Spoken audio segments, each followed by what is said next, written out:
Even as markets digested the news about Raghuram Rajan's refusal to seek a second term as the chief of the RBI, the government has unleashed a wave of foreign direct investment reforms, paving the way really for more inflows in sectors like pharma, aviation and defense. So will the centre's latest push be enough to combat the volatility that has been triggered by Rajan's decision to step down? I'm Vikram Oza. Are you watching this special show? Absolutely. And one of those factors is the kind of policies being framed by the RBI as well. And that's going to largely depend on who the next incumbent is going to be. Samir Rastogi, Rajan had just initiated a big banking sector cleanup. We were just talking about that. Can you make a reasonable guess here? Do you think the cleanup of the banking sector is going to be a cause that any new governor is going to push through? And this may well be a reflection of the government's own intent as well on the operation, because as most of us are aware, politically connected lending is a big reason we are in this mess in the first place. So will crony capitalism continue to thrive without Rajan? It seems like a real fear. What do you say?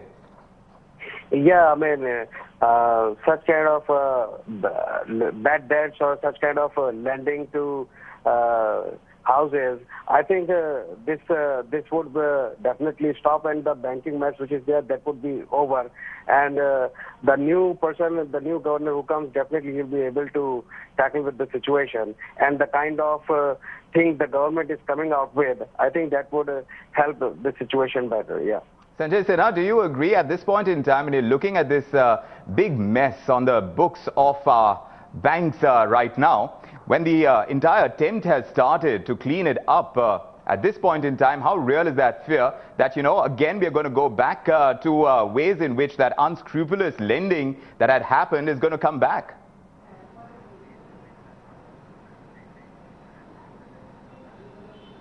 I think, you know, the medicine of the last few quarters would be a fair deterrent for repeating the same mistake all over again.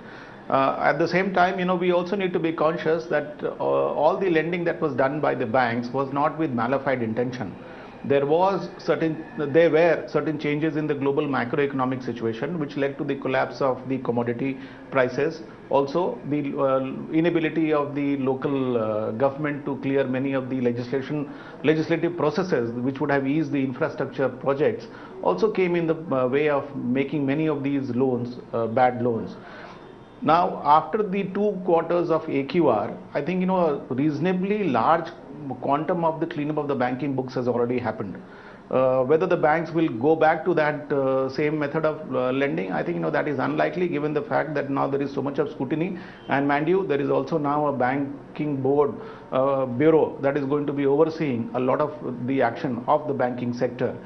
So in sum and substance, I think, you know, what I see is likely to happen is that we've seen a lot of write-downs by the banking sector in the last financial year. The macroeconomic situation is now improving and hopefully should improve even more. If that is going to happen, we'll probably see a few write-backs into the books of banks rather than more write-downs. So that is one positive thing that I see. I think the bigger challenge for the banks right now is capitalization. And I think that's where the government needs to come out on the front foot to do something about it. Sure. There was an element of support that could have come from the reserves of Reserve Bank of India, which I don't know whether his successor will actually do. If that happens, you know, I think we should see better days for the banking sector than what we have seen in the past. Well, that is the hope. And of course, as far as the FDI reforms go, the PM tweeting that the centre has radically liberalized the FDI regime with the objective of providing all that impetus that is currently required for employment and for job creation in India.